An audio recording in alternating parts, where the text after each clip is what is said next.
updating, new filters put in, basically no eggheads anymore is the idea. Well, I think the idea is that there's some people out there who send some really nasty things to people they don't know and are for whatever lack of bravery they exhibit in real life, they're quite brave online saying horrible things to people. And it's a function of anyone who's on Twitter that they run into. The more public you are on Twitter, the bigger you are on Twitter, the more likely you are to encounter these trolls. And the company hasn't done enough to stop it. Obviously, if they've got these capabilities, all these great data capabilities, such as they're exhibiting today, they've had these tools at their disposal and chosen not to use them in the past. They've decided they can't put up with it anymore. David, too little, too late?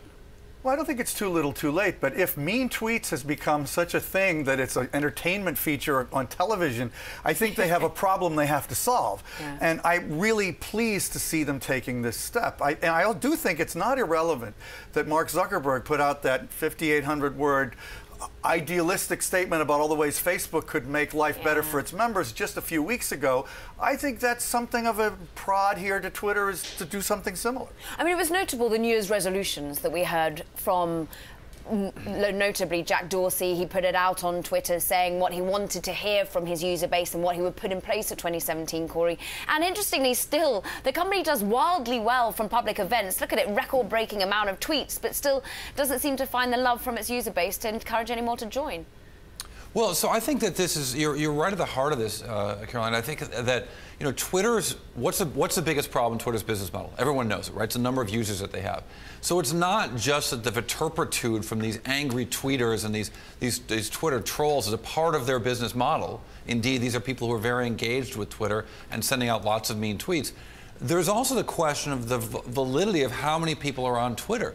Twitter cannot afford to take hits in its number of users. Twitter cannot afford to decide one quarter, you know what? 10 million of our 350 million users are just horrible people, or 10 million of those user accounts are 2 million horrible people, and we're canceling them out today to make the service cleaner, because they can't see that number go down. Wall Street won't tolerate it. Advertisers won't tolerate it. So they're really up against it here because they want to protect the number of users that they report, even though they don't actually want all those people as users, as evidenced by these trolls and what they're doing to try to limit them, but not completely get rid of them. Interesting, David, that 350 million is still a lot more than Snap has, but they've never had these sort of issues. Well, it's interesting the way Corey puts it, as sort of a way to finesse the problem and sort of repress them without kicking them off. I think that's very, very savvy analysis, because they certainly can't show any user declines of some substance, or they would really be hitting the market now. I think, though, on the other hand, if they have any hope of growing, they've really got to reduce the problem of abuse so that ordinary people feel more comfortable being there. They have a lot of interface issues they still have to address. They are working on some of those, but this is key as well.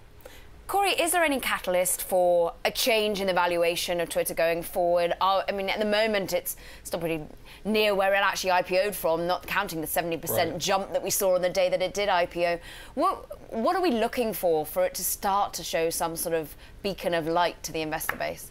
Well, it needs growth. It needs growth in terms of how much it charges for advertising, growth in how many advertisers they can bring in, and growth in users, as we've mentioned. And they've had problems all along there. What we see increasingly is Facebook and Google gathering up all of the energy and all the expenditures, or much of the expenditures, going on. So as you going on online. So advertisers leaving Twitter and leaving Yahoo, where are they going to go? Are they going to go to Snapchat? That's a big question for investors this evening, trying to figure out if they want to get part of that deal. Are they going to go to Facebook and Google? Will they stay with Twitter?